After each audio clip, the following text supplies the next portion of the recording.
नमस्कार सभी को, हमारे YouTube चैनल पे आपका स्वागत है। आज हम पढ़ने वाले हैं इंडियन कॉन्ट्रैक्ट एक्ट का जो क्वेश्चन नंबर 5 है वो क्या कहता है। क्वेश्चन नंबर 5 जो है बोलता है प्रपोजल वैलिड लीगल रूल्स, मतलब जो तुम्हारा ऑफर है उसके वैलिड लीगल रूल्स क्या क्या हो सकते हैं, इसके बारे में चर्चा करना है यहाँ पे। इससे पहले हमने आपको कॉन्ट्रैक्ट का इंट्रोडक्शन पढ़ाया, सेक्शन 10 पढ़ाया, सेक्शन 2E 2A पढ़ाया, प्रस्ताव क्या होता है, प्रपोजल क्या होता है, एग्रीमेंट क्या होता है, उसके एसेंशियल एलिमेंट्स हैं, वैलिड एग्रीमेंट क्या है, वाइड एग्रीमेंट क्या है ना, और कौन कौन से एग्रीमेंट वैलिड होंगे, कौन कौन से वाइड होंगे, ये सब आपको हमने बता दिया है इससे पहले।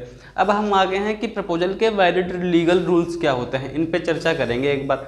तो आपको बता दें कि जो आपको क्वेश्चन है प्रपोजल के वैलिड लीगल रूल्स, ये बहुत सी परीक्षाओं में पूछा जाता है। सबसे पहला आया तो Indian contract act LLB first semester के एग्जाम भी पूछते हैं। तो हम चर्चा करेंगे इसका पहला एसेंशियल एलिमेंट्स क्या है, प्रपोजल के वैलिड लीगल रूल्स जो हैं उसका पहला एसेंशियल एलिमेंट्स क्या है।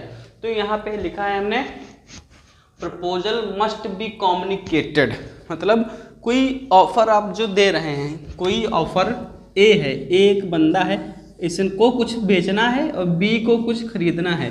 तो ऑफर जो यहाँ से निकल रहा है बी के पास, वो ऑफर बी वाले बंदे को पता होना चाहिए, बिल्कुल क्लियर। ये दूसरा एसेंशियल एलिमेंट्स बोलता है इसका कि ए ने ऑफर निकाला तो बी को पता होना चाहिए। यही कहता है प्रपोजल मतलब ऑफर मस्ट बी कम्युनिकेटेड। एक ऑफर जो है दूसरे बंदे को पूरी तरीके से पता होना चाहिए, उसमें ऐसी कोई गलती ना हो जो दूसरे बंदे को पता ना हो, है ना। क्योंकि तुम्हारा सेक्शन 13-14 यही कहता है कि जो तुम्हारा ऑफर है पूरा फुल प्रेजेंट होना चाहिए दूसरे बंदे के सामने, कोई मिस रिप्रेजेंटेशन नहीं होनी चाहिए, ये बोलता है सेक्शन 13 में बोला गया है। ठीक है, तो प्रपोजल मस्ट बी कम्युनिकेटेड, ये सबसे पहला एसेंशियल एलिमेंट्स है क्या, प्रपोजल के जो तुम्हारे वैलिड होने के लीगल रूल्स हैं। प्रपोजल तुम्हारा वैलिड तब होगा जब लीगल रूल्स जो तुम्हारे हैं फॉलो करने पड़ेंगे। पहला है प्रपोजल मस्ट बी कम्युनिकेटेड, जो तुम्हारा ऑफर है दूसरे बंदे को पता होना चाहिए। फिर बोलता है ऑफर को हम प्रपोजल बोलते हैं, तो हमने दोनों लैंग्वेज में offer and proposal must be made with the intention to create legal relationship. जो तुम्हारा ऑफर है उस इंटेंशन से होना चाहिए कि आपस में दोनों का संबंध एक लीगल रिलेशन के माध्यम से क्रिएट हो, कोई दबाव से जोड़ लगा के, free consent of mind, undue influence, mistake by representation, इन सब से नहीं होना चाहिए। यही सब कहता है सेक्शन 13 और 14 कि इन सब के हटके जो तुम्हारा बनेगा कोई भी ऑफर है तो पूरा क्लियर होना चाहिए, एक लीगल रिलेशनशिप क्रिएट करे तब वह ऑफर वैलिड होगा, है ना।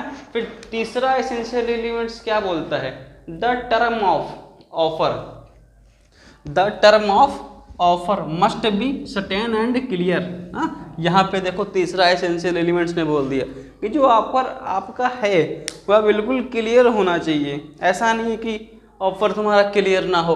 अब पूछेगा कि ये प्रपोजल है, उसकी वैलिड लीगल रूल्स बताइए और इस पर एक केस बताइए, तब कौन सा केस आप बताएंगे।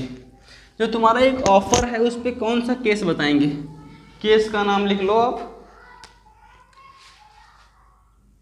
केस जो तुम्हारा है इसका प्रपोजल का case, Lalman Shukla versus Gauri Datt. Lalman Shukla versus Gauri Datt एक बहुत महत्वपूर्ण केस हुआ था जिसके बारे में हम एक्सप्लेन करने वाले हैं। लालमन शुक्ला क्या था, लालमन शुक्ला गौरी दत्त का एक नौकर था और गौरी दत्त का जो भतीजा था, कौन था, गौरी दत्त का भतीजा, वह गायब हो गया था। गौरी दत्त का भतीजा घर से गायब हो गया था और उसको खोजने के लिए लालमन शुक्ला गया था। ठीक है, गौरी दत्त ने अपने नौकर लालमन शुक्ला से बोला कि भाई साहब हमारा भतीजा 3 दिन से या 2 दिन से घर नहीं आया है, आप उसको ढूंढ के लाओ जाके। तो क्या होता है, गौरी दत्त भतीजे को ढूंढने चला जाता है और गौरी दत्त 1 दिन हो जाता है, 2 दिन हो जाता है, तीसरे दिन तक गौरी दत्त वापस नहीं आता है तो लालमन शुक्ला वापस नहीं आता है तो गौरी दत्त बहुत चिंतित होते हैं कि हमारा भतीजा भी खो गया है और हमारा नौकर लालमन शुक्ला वो भी नहीं आया है। तब गौरी दत्त एक ऑफर निकालते हैं। क्या निकालते हैं? ऑफर। तो ऑफर में बोल दिया गया कि जो हमारे भतीजे को ढूंढ के लाएगा उसको 501 रुपये इनाम मिलेगा। ठीक है, 501 रुपये इनाम मिलेगा। अब ऑफ़र सब जगह वो कम्युनिकेट कर दिया गया, संचालित कर दिया गया बाकायदा फ़ोटो के साथ। ये हमारा लड़का है या हमारा भतीजा है, ये गायब है पिछले 3 दिनों से, जो इसको खोज के लाएगा उसको 501 रुपये इनाम दिया जाएगा। तो सब पूरा पब्लिश हो गया ये ऑफ़र, है ना। तो यहाँ पे यही बोला गया है, प्रपोजल मस्ट बी कम्युनिकेटेड। ठीक है, पहला एसेंशियल एलिमेंट्स यहाँ कंप्लीट हो गया है और लड़के की फ़ोटो दे दी और 501 रुपया। तो यहाँ पर हो गया offer proposal must be made intention to create legal relationship. तो सबको पता होगा कि 500 रुपये मिलेगा, ये बंदा है, कोई टेंशन नहीं है। The term of offer must be certain and clear. उसने क्लियर कर दिया फ़ोटो दिखा के कि यही लड़का है, इसको आप ढूंढ के ले आओगे, 501 रुपये आपको हम दे देंगे। तो ये क्या हो गया? ऑफर कम्युनिकेट हो गया। उसके बाद क्या होता है कि लालमन शुक्ला 2, 3, 4, 5 दिनों बाद उसके भतीजे को ढूंढ के ले आता है।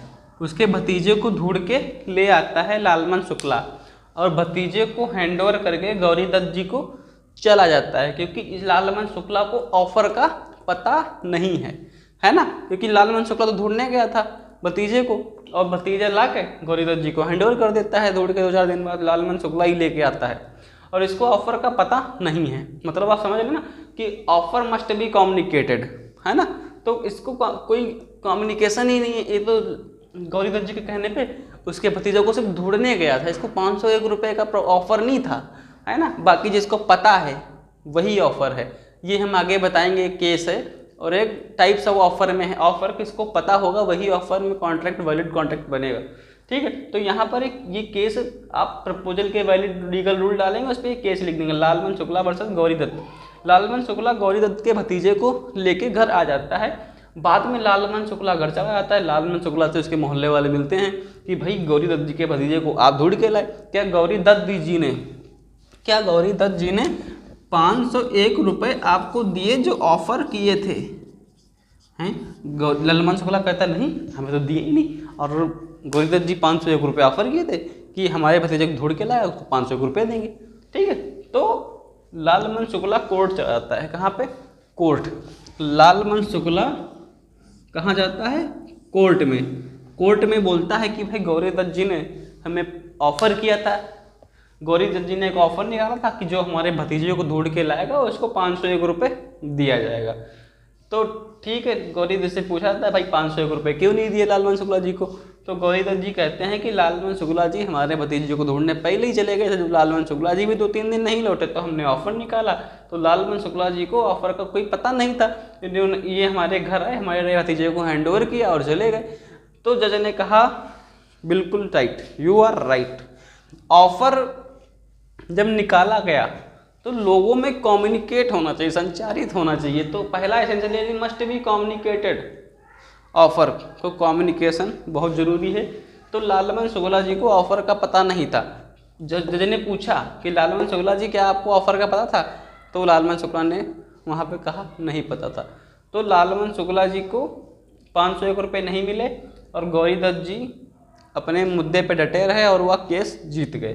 तो यह था लालमन शुक्ला वर्सेस गौरी दत्त केस और इसको डील करता था प्रपोजल मतलब ऑफर, है ना। तो आपको क्वेश्चन समझ में आया कि जो तुम्हारा प्रपोजल के वैलिड लीगल रूल्स हैं वो 3 रूल्स को फॉलो करना है, तभी आपका जो ऑफर है एक वैलिड ऑफर बनेगा।